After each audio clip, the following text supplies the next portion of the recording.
The thing about indie games these days is that they just come out of nowhere. You throw a line out into that big ocean of steam, and soon enough, you've got yourself a tasty catch. Across that ocean there's an island called New Zealand, and on that island there are people, and some of those people are making video games. From Path of Exile creators Grinding Gear Games in Auckland to Wellington's Dinosaur Polo Club, the Kiwi game dev scene is one of the most underreported, much of this due to their geographic isolation, but also due to the business and economic realities that the New Zealand government is attempting to course correct with a new rebate scheme. But today we're here to talk about a crew from Christchurch who go by the name Black Salt Games. They burst out onto the scene in 2023 with their debut game, Dredge, which combines cozy fishing and cosmic horror. Today, through interviews, concept art, and dozens of hours of recorded gameplay over the course of the title's development, we're going to explore the design and development of Dredge.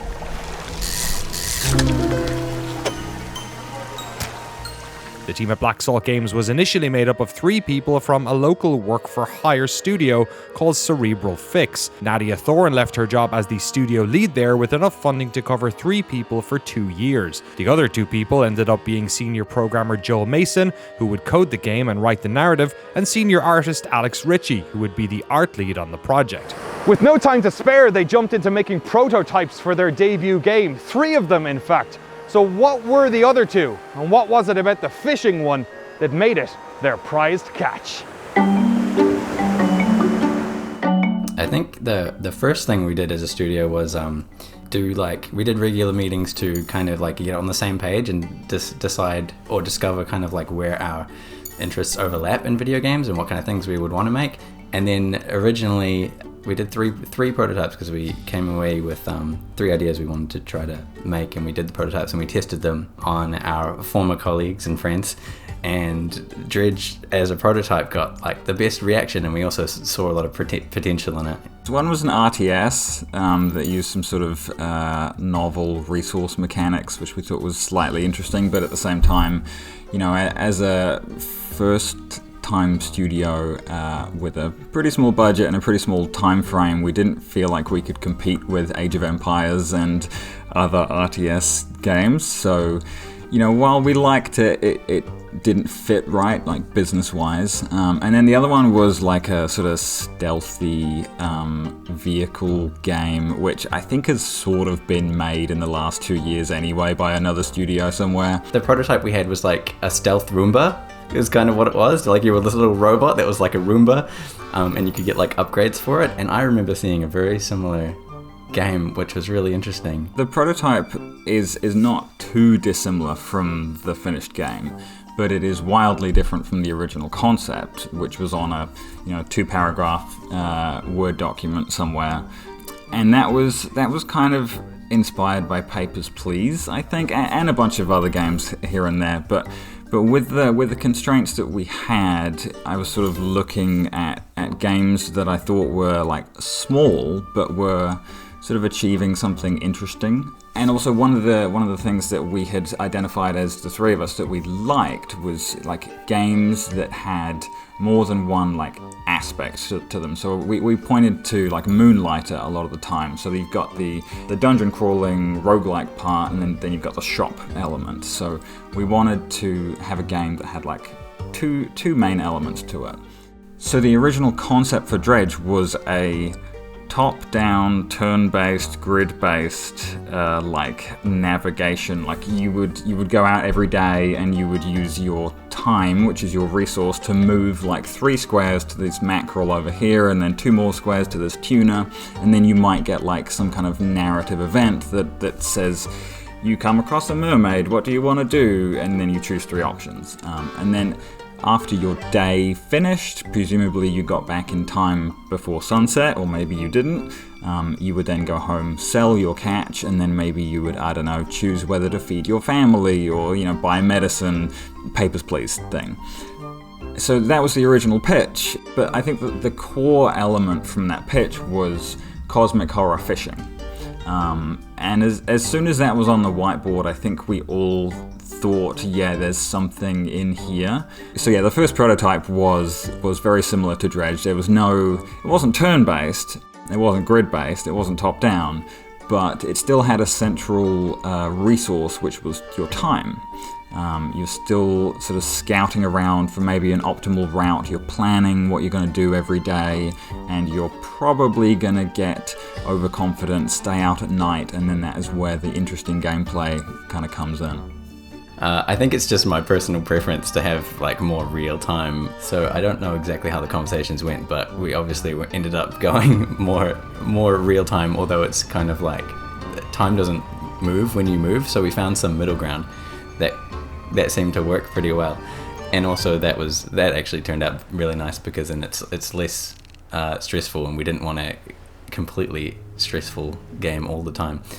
And yeah, after the first week, Alex had the idea of it being a spatial inventory, and we threw that in there. The prototype didn't have any fishing minigame, which is kind of sacrilegious, I think, for a fishing game. But also, it isn't something we felt like we needed to test, because we kind of assumed we would have one eventually. I think one of the interesting things that came out of the prototype, sort of born from the time constraints, is actually the art style, because Alex, you went like super low poly, right? And that sort of informed things going forwards? Yeah, all of our prototypes were, because of the time constraints, kind of all prototypes, as you imagine, are pretty blocky. But I got to focus on picking colors, like kind of muted colors, and then simple shapes. And there was something about the contrast of this sort of cartoony art style and an uneasiness when nighttime comes around and the fog rolls in. I think that really clicked with people. I think they really liked that. It threw them off, and that was perfect. So yeah, going forwards, that became one of the references for the final Dredge art style. It got more detailed, but only slightly. Right from the very beginning, I wanted to have like a sort of abstractness to the art style, and I was thinking of things like Disco Elysium in the way that their portraits kind of just melt into abstractness, and kind of there's a lot of details in there that are up for your imagination to fill. I thought at the time that I probably wouldn't have the time to paint portraits quite as detailed as they did. Thinking I would be the only artist for the whole project. That was another constraint I had in mind, but I wanted the game to look really nice. So going forward from the prototype, keeping the cartoony sort of low poly look, I'm going to call it cartoony and low poly, and you kind of know what I mean when you see it, but I also wanted it to reflect the other side of the game too, the harsher side. So I tried to keep a lot of hard edges into the art style, so you don't see a lot of gradients or softness, and then the colors are, as you said, kind of more muted than you would traditionally see with that kind of art style. The water shader in particular is just like a beast. The game's made in Unity, and we used Unity's shader graph for shaders for some of them. And this one in particular is massive, and it went through so many iterations over the game. There's things that we ended up being able to tweak, like the colors of the water, for instance, change as you move to area. The amount you can see through the water is different in each area as well, so we can control all of this stuff.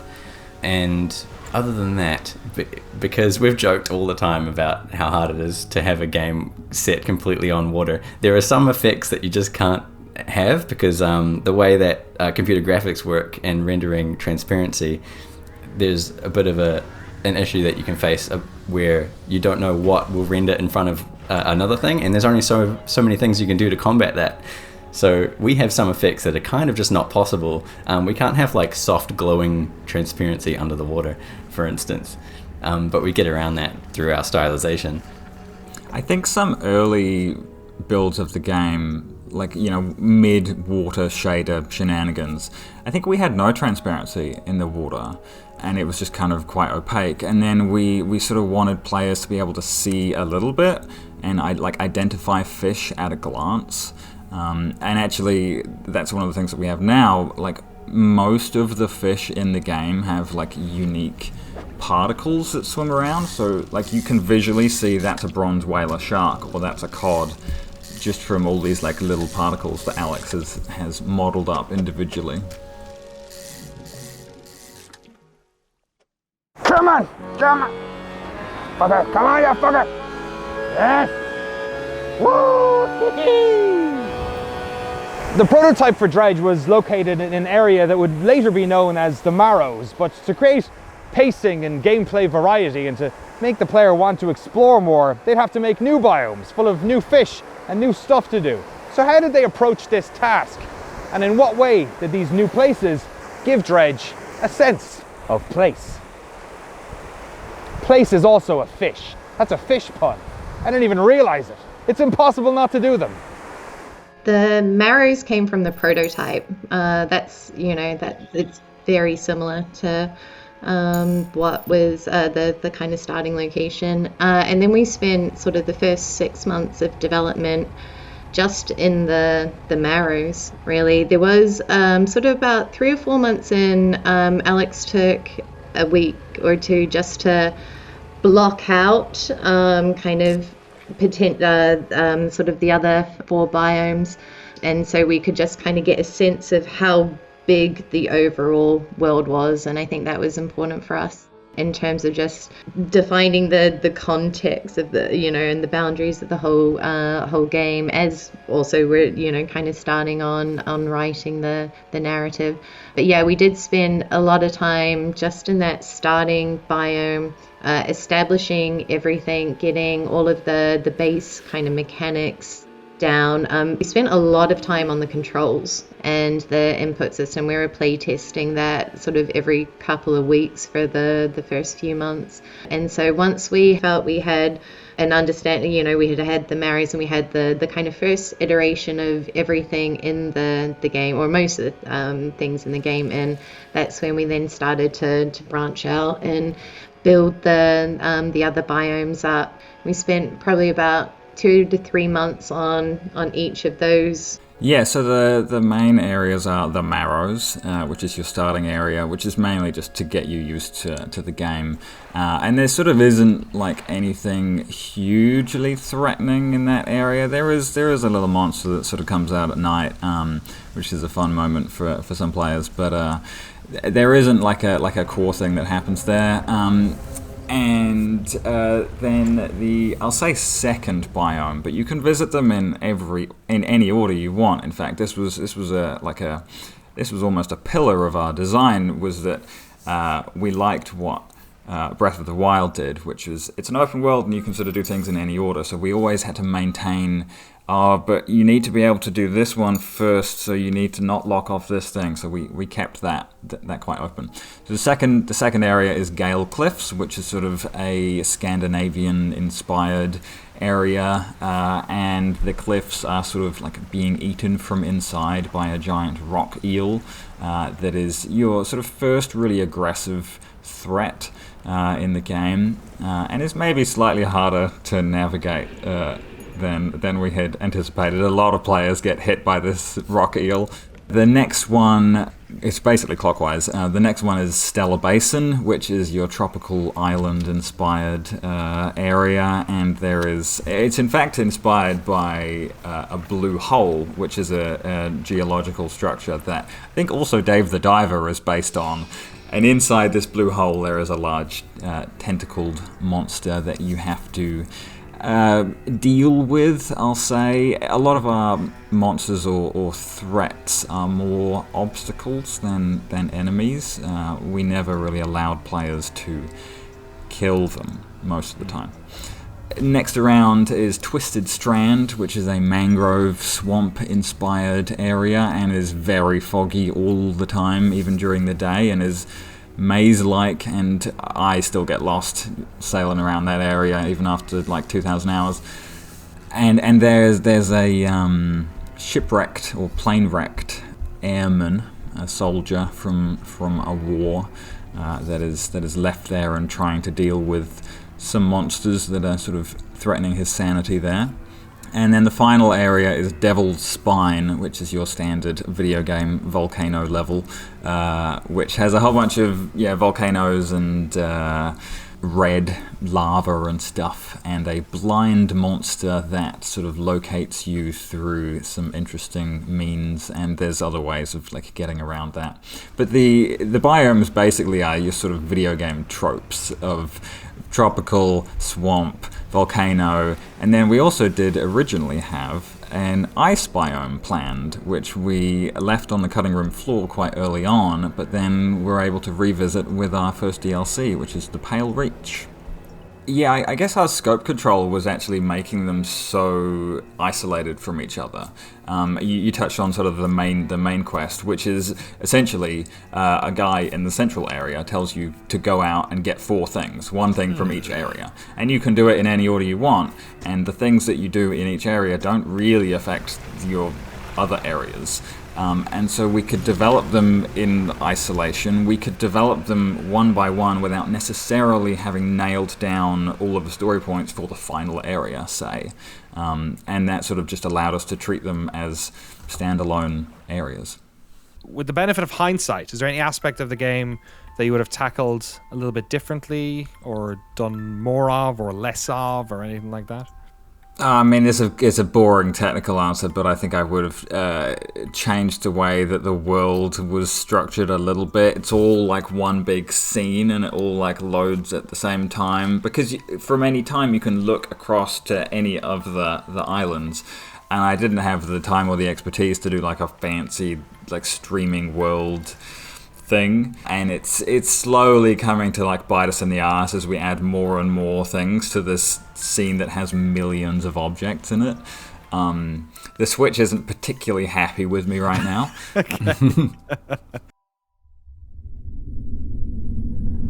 There's no shortage of horror games on Steam. In fact, if anything, we're going through a bit of a renaissance when it comes to spooky games being made by small indie teams. But Dredge's specific version of cosmic horror is less about jump scares and more about rising tension. There's nothing stopping you from docking before night comes, but what if you just stayed out a little bit longer? What happens if you damage your boat and lose some of your catch? Or worse still, destroy your engines or fog light and find yourself exposed in the open ocean? Designing tension is a delicate balance, so how did the team at Black Salt Games use fear to drive the player's actions? When is cosmic horror not just about tone, but influencing gameplay itself?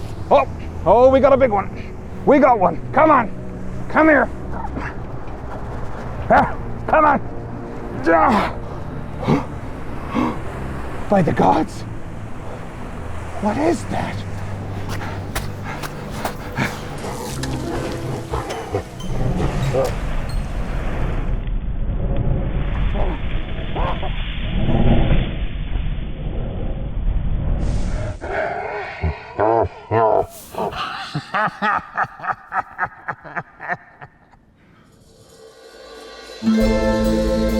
I think a lot of what we did was like overly telegraphing through like sinister dialogue, where certainly in the first area everybody is telling you like, don't go out at night, do not go out at night, you're gonna get killed. When actually you're mostly okay, you know, if you play it a little bit safe. It's very sort of, there's a lot of smoke and mirrors in the game, which helped us sell the nighttime as being this huge threatening thing, when actually at the start there's only a few things out there that can really cause you trouble, and the primary one is your own driving at night. We weren't trying to make a horror game. We were trying to make a spooky game, we were going for the vibe more than any kind of jump scares or any kind of thing like that. I think if you went into Dredge expecting a horror game, you'd probably be disappointed. But yeah, we definitely wanted a mystery, and we wanted kind of like that thriller atmosphere. I think everybody's really good at scaring themselves, and I think cosmic horror is more about just like raising uncomfortable questions and then never answering them. Okay, yeah.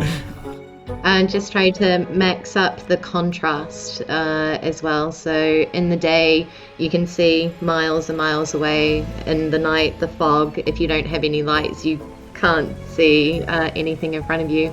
We also did it with the music. So during the day,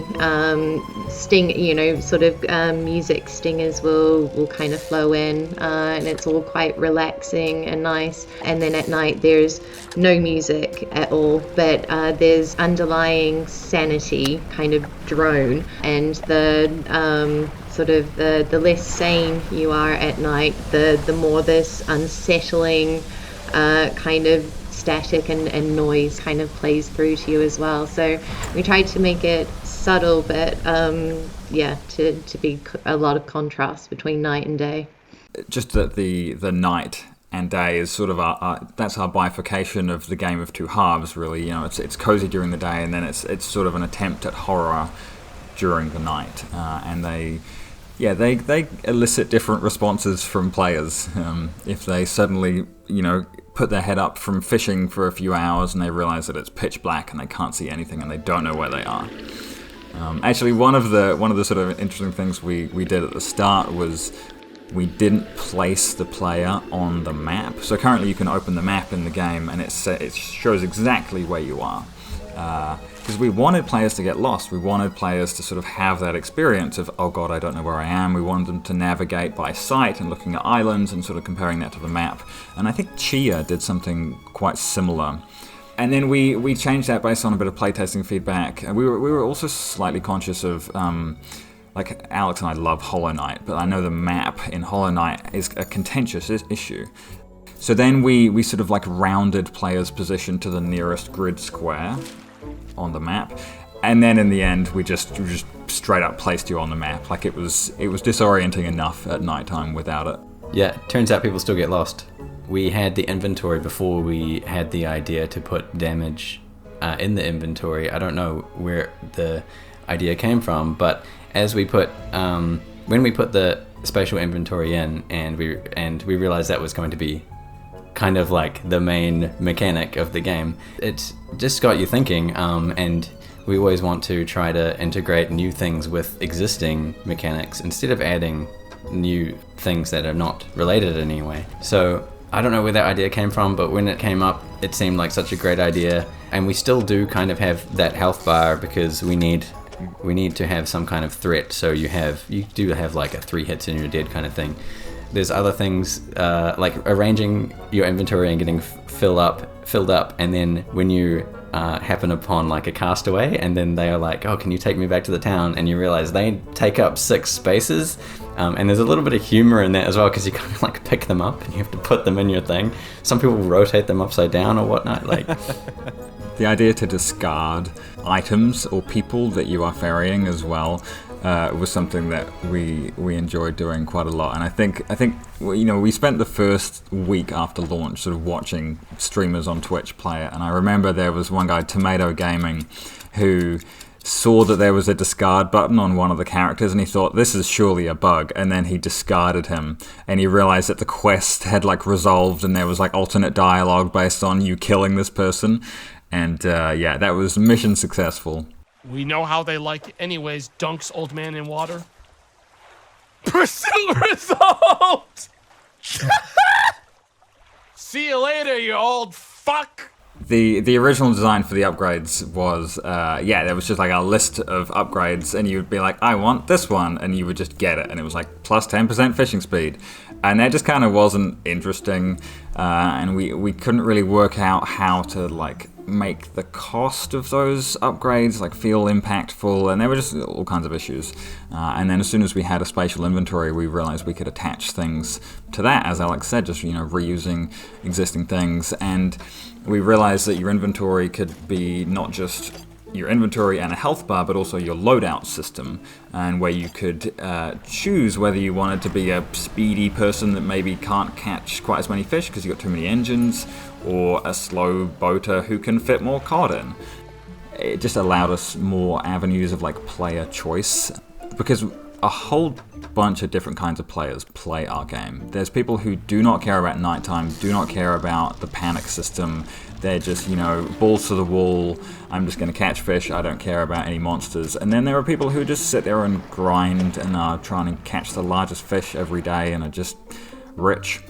The upgrade system, though, for placing the materials in those grids actually came in quite a bit later, and that was at the point that we had really understood the inventory system. I think it was you, Joel, or like it was a kind of thing in the team at that point to be like, using the inventory system for as much as possible. So it became the quest grids, and I think the upgrade system used to just be like tooltips that kind of told you how much of each material you had.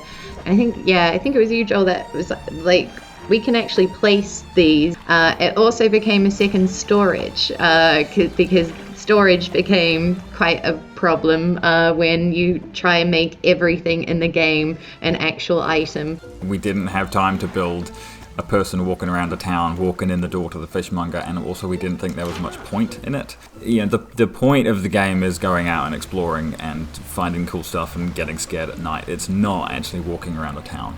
And I guess you can look at other games like Darkest Dungeon 1, the village system in that is pretty similar. You're just hitting buttons on a menu that is laid out like a town, and you're getting the things done really quickly, and then you're back out on the water. You can't have a fishing game without fish, so let's talk about fish design. Dredge spreads out its cast of aquatic characters around various types of water, to say nothing of the sunken aberrations that can be found in the darker places. So how did they decide which fish went where? The answer is in the eyes. Take a look. Take a look. Let's talk about the fish. We've not talked about fish yet in this fishing video game. So, who on the team is the fucking fish expert, if there is one? Do none of you know about fish? Are you all Joel. fisher people? That's Joel. That's Joel. You're the fish expert. I'm the fish guy, yeah. That's what we call him. Got to be careful when you're in like Eldridge, calling someone a fish guy. That might, it might be from fucking Innsmouth or something. Yeah. Tell us, I guess, about like creating.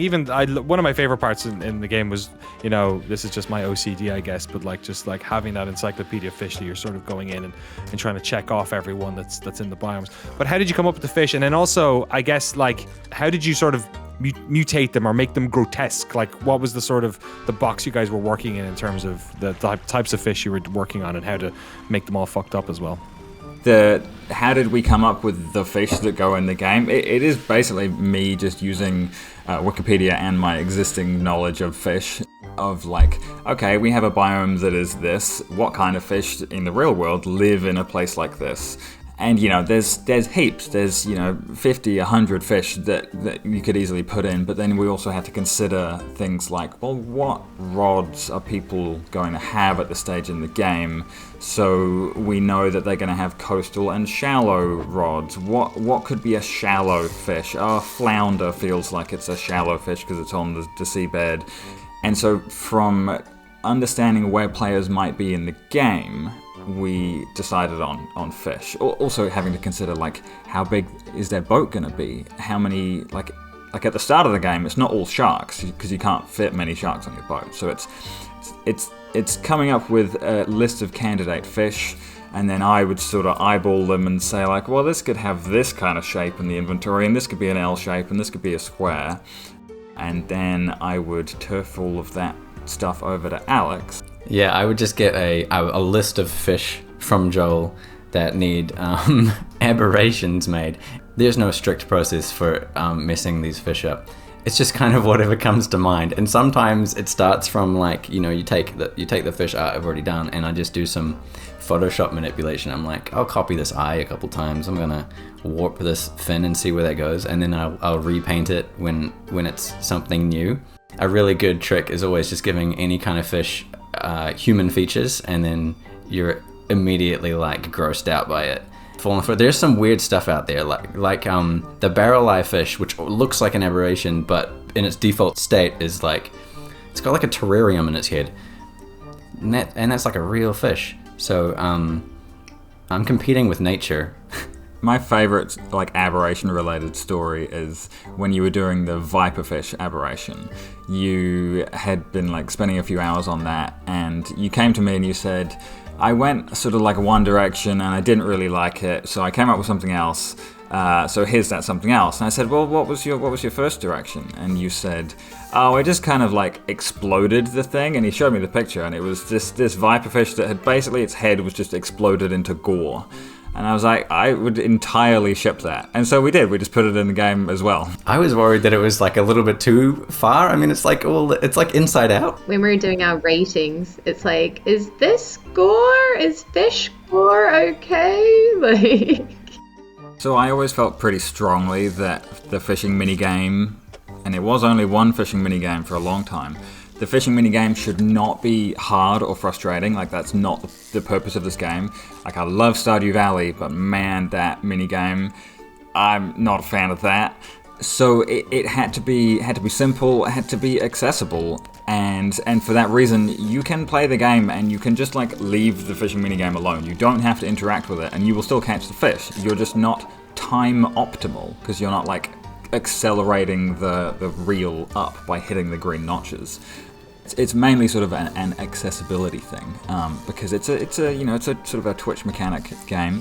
And then, yeah, quite close to launch, like maybe like 3 months before launch, we were sort of getting playtest feedback coming through saying like, yeah, maybe the fishing minigame might be getting a little repetitive. Some players didn't seem to mind, some did, so we sort of ideated on some variations that were all roughly circular to fit the like real motif of that piece of UI. And then we thought we might add it as like a post-release update. And then we sort of ummed and ahed on whether that was going to be like a bit of a rug pull to like suddenly make things different on players. So that we sort of crammed it in just before release, and I'm quite glad we did. I think it was a good idea.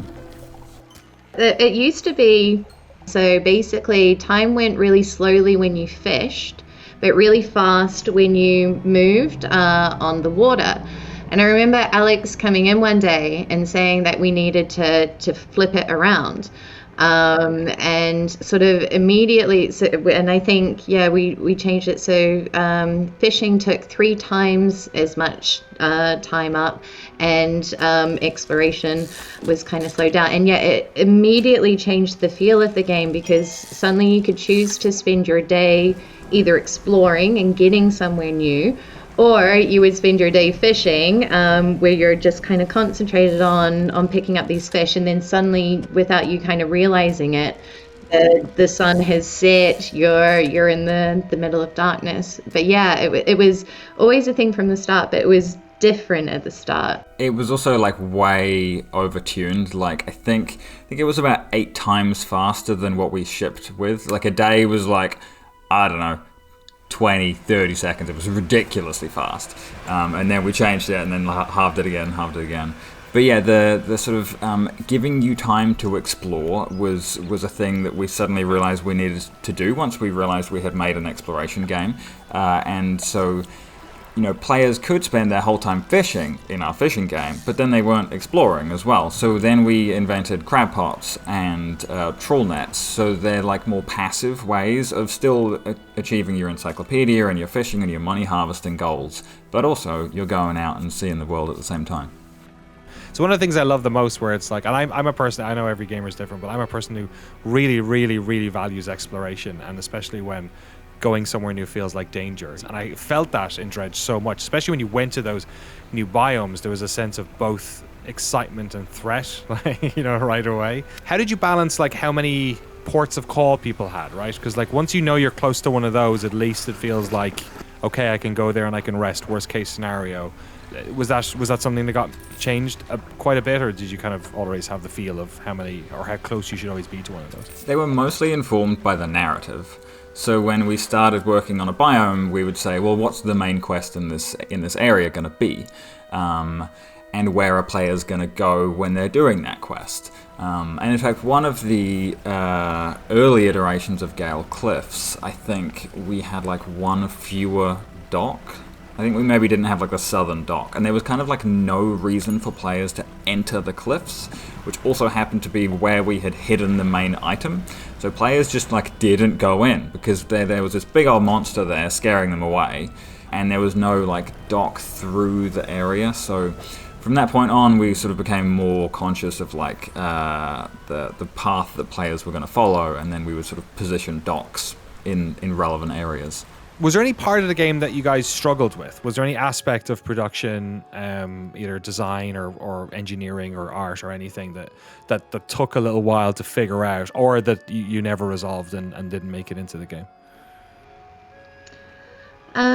Just the harpoon that we thought for over a year that would eventually get into the game, and like we kept kind of pushing it off because we'd talk about it a bit, outline the how you're going to aim the boat and line up various things. And then sort of I think about Twisted Strand, when we were working on Twisted Strand is when we decided that we would never be doing the harpoon, because by then we also had nice things in the game like whales and dolphins. We could just see the videos of gamers chasing down a whale to try and harpoon it.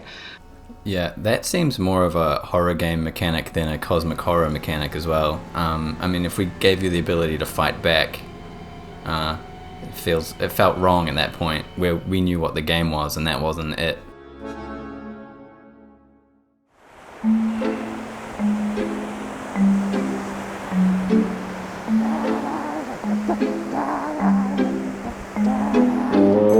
Funding games is fishy business.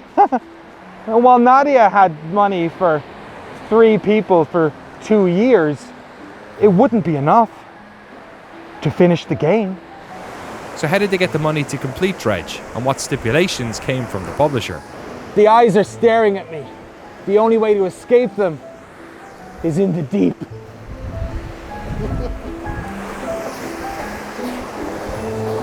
We're in a really lucky position compared to a lot of indies. We always knew that we wanted to get a publisher on board. We weren't, necessarily confident we were going to get one. It's our first game. We're a no-name studio, and so we always had plans to self-publish if we weren't able to get a publisher on board. And that plan looked something like, okay, well, we'll release Dredge in a year, and then we'll have another year to make a second game, and maybe that sort of might get a publisher instead. Because we always knew we were going to get a publisher, the publisher demo was the first big milestone, for the team. And so we spent the first few months building towards that. So that's what it looked like, that first biome. Then we just went cold calling. So we were sending out emails with pitch decks, trying to big up our kind of previous experience in games, and being like, no, trust us, really. I think we kind of sent out to about 40 publishers.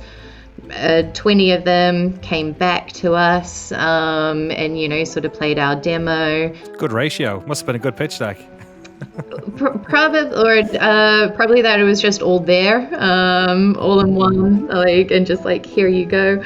And trying to do the carrot as well, and that kind of went down to 7. Team 17 had already seen us on Twitter though, and so had actually already reached out to us before we kind of went out to publishers, and that was just from posting in work in progress Wednesday or screenshot Saturday. It was actually great to have an offer from Team 17 and also from other publishers, so we were able to kind of weigh it up. And are you guys in a position now where you will self-publish on the next stuff, or would you be sending around more? But I suspect the pitch decks will be even more easier to get people to watch at this stage. Yeah, isn't it? It's a lot easier to have people take your emails and calls once you've got Dredge under your belt. We're definitely in a position where we can self-publish, which is an amazing kind of feeling. We weigh up constantly the fact that we are game makers. We're not necessarily marketers or kind of community management, and it is important for us to kind of keep everything in focus and make sure, and if there is the right partners to kind of take that side of thing off us, then great.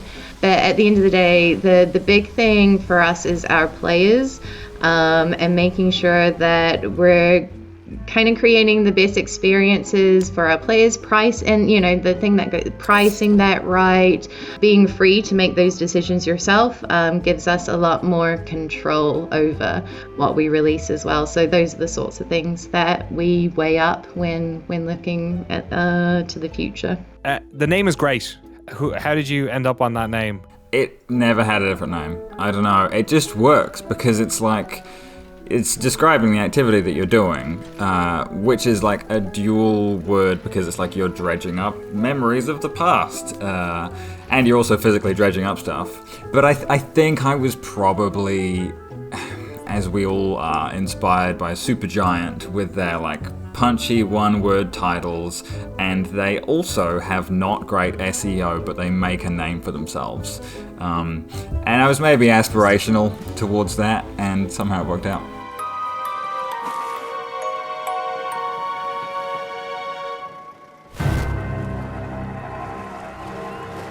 We launched with 250,000 wish list, so we thought that was kind of a good start. I think the Steam Next Fest was the kind of single most important event in the build-up. We featured quite highly on the Steam Next pages, and yeah, that's how we were able to kind of build up to a decent pre-launch amount. Yeah, like Alex and I think would have been like pretty happy with like, I don't know, 10,000 sales or something, because it's our first game. Like, why would anybody care? I think Nadi was a little more optimistic than that. Realistic, it turned out to be. Yeah, no, I think it was launch day for us.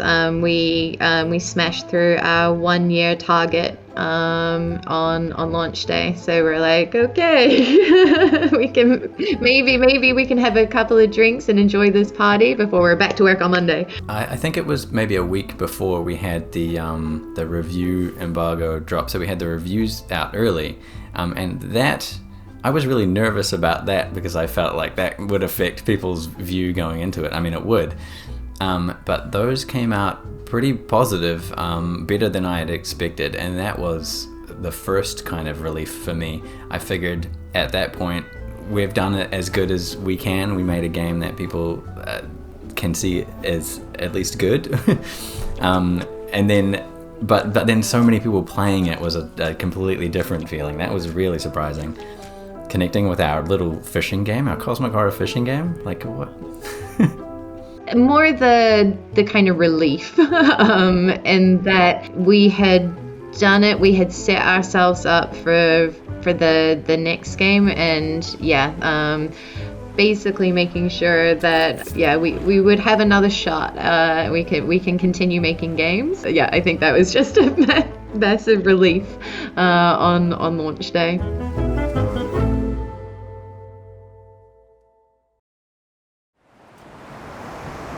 Thank you so much for watching our documentary on Dredge. Massive thanks to the folks at Black Salt Games, not just for doing the interview with us, but also for sending us like years worth of development footage that they had saved. Hardly anyone ever does that, and it makes a massive difference. It means we can really get into the meat and potatoes of game development and game design, so I really appreciate it. Thank you to all of our patrons, without whom I would not be able to dress up as an authentic fisherman.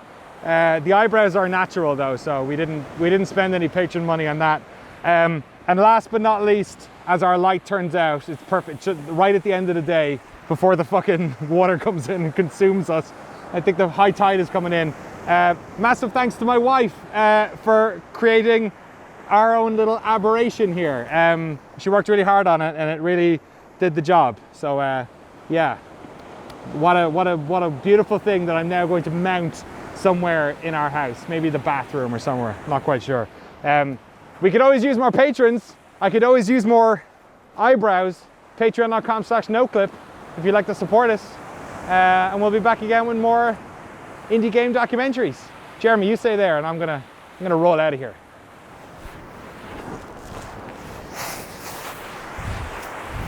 And thanks to Jeremy for filming too. And Frank Howley for the gameplay.